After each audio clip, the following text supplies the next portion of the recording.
hey, it's Wes and Veronica. Yeah. And it's time to talk about the Viltrox 23 1.4 for E-mount. Viltrox sent me this lens for testing, and I'm going to let you know how I feel about it. I've had this for quite some time, so it's been banging around, and we can get a pretty good solid review out of this now. So let's start with the categories, as always, starting with the build quality. This is an APS-C lens, as you can possibly tell by the size, although there are some full-frame lenses of approximately this size as well. This is a pretty much all-metal design with a metal aperture ring, a metal focus ring, and even a metal lens hood. So that's a huge upgrade over their previous 85 Mark I. The 85 Mark II has a similar metal lens hood. And this lens hood feels great, snaps on very easily, but also comes off very easily. So I have had this fall off a couple times. So although it feels great in the hand, and it's very nice metallic design, it is a little bit dicey. Then on the back here, we obviously don't have any weather sealing. There's a little bit of a plastic raised edge, but we also have the Viltrox USB micro B connector, which makes it super easy to do firmware updates. You don't have to run a program or do it through your camera. Just plug that into your computer, whether you're using Mac or PC, you just drag that firmware update over into the lens and boom, it updates. So easy. I wish everyone would do this, but they don't. Womp womp. So onto our E-mount camera. So overall, the build quality is solid, but it's not fully weather sealed, so that's going to give us an 8 out of 10 for build quality. Handling. Now, as I said before, this is an APS-C lens. It's pretty small and lightweight, but since it's a wide aperture 1.4, it's not super light. There's a fair amount of metal and glass going on around here. The aperture ring is very well placed at the back here where it's easy to manipulate, and it's very nice smooth manual focus, but it is focused by wire. So I'm going to give this, for handling, a 9 out of 10. It feels great in the hand. No extra buttons or anything, but I don't usually use those. I use the buttons on the camera. Image quality. I used this lens with a A6100 and A6000. Very similar sensors, honestly. Not a huge difference in image quality. And I have found that in the center at least, even wide open, it is very sharp. It's not the sharpest, but this is a low-cost lens, generally speaking. Then when you stop it down, it gets sharper further out toward the edges. It's still not exceptionally sharp around the edges, even when you do stop it down. And the contrast is good, but I feel like this is a bit of a Jekyll and Hyde lens when it comes to image quality. Why is that? It's because this suffers from a lot of chroma. And if you don't know a lot about chroma, it's something that people generally only talk about with astrophotography.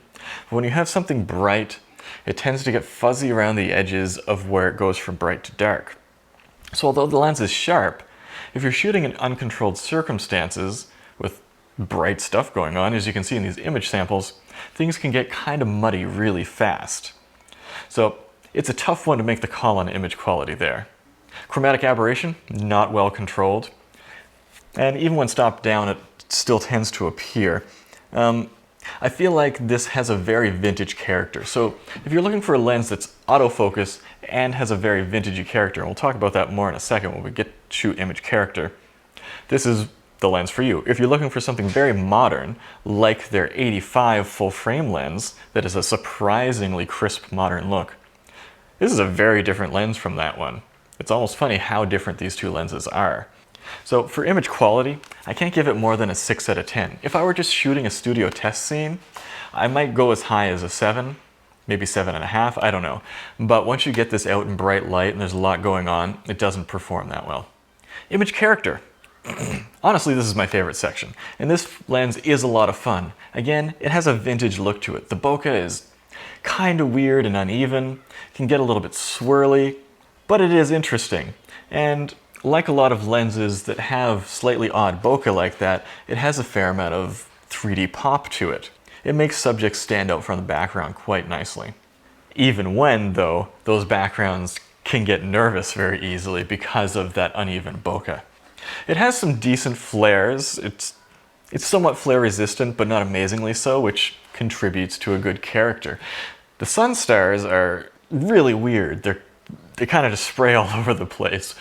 It's up to you whether you like that or not. It's not great. It's a bit much. But overall, it's a fun lens to use character-wise, so I'm going to give that a 7 out of 10. Autofocus. Well, I was hoping this would live up to the autofocus in the 85. Again, that was an amazing lens. Great bang for your buck. It's not quite there. It is really good. Don't get me wrong. But it's not on the level of the 85, which actually really competes head-to-head with a lot of Sony's lenses and outdoes some of Sony's lenses. This one, it's just good. It's reliable. You can be pretty confident with it, but I find that although it confidently locks focus, sometimes it will miss by just a hair, but you gotta be pixel peeping to see that. But overall, with the advanced focusing features, it does a good job, just not amazing. I'll give it a 7 out of 10 for autofocus. Then value. This is where we're expecting to do really well with this lens, as we do with most of Viltrox's lenses. There's a lot of competition in this focal length though, so strap in and bear with me here. First of all, we have this at $300. Autofocus, wide aperture lens. Sony has their APS-C 24 1.8 for $1,100. Terrible deal. Decent lens, but it doesn't warrant that price tag. Then Sigma has a 31.4, which is a very solid lens for $340, just a little more than this. If we break out into Sony's other offerings, we have to go full frame. So we have the 21.8 for $900. We have the 24 1.4 for $1,400. That's expensive. Stellar lens though. It doesn't suffer from coma hardly at all. And there are other options, obviously, but if we talk about the low-cost ones that really compete with this, we have a Tamron 24 2.8 and a Samyang 24 2.8 for $350 and $400 respectively. Slower aperture, much slower aperture for more money. But we can save some money if we want to go manual focus. We have something like this, the PerGear 25 1.8. This thing is only $70 if you get it from PerGear. So yeah, you can get something for less. So with stiff competition from the Sigma 30 and the ability to get something for cheaper that is manual focus, I can't give this an absolute 10 out of 10, but I can give it a 9 out of 10. It's a solid deal for a lens. And honestly, to get autofocus at this focal length, actually at 23, the 30 is a little bit more zoomed in, because this equates to approximately the 35 focal length, which is a focal length a lot of people love. I love that focal length, because you're using it on APS-C, you crop that in. So overall, that gives us a total of 46 out of 60. Not the best ever, but it's a good bang for your buck. It's a solid lens. Now, if you're shooting professionally and you want the absolute best quality, the best results, this probably isn't going to do it for you. If you want to have some fun, do some street photography, get some interesting photos, some classic looks, this is the lens for you. If you want to pick up one of these lenses, I have links down in the description. If you click those and buy things that help support me, feed my family, and my fat cat. Yeah. So, until next time, go take some photos.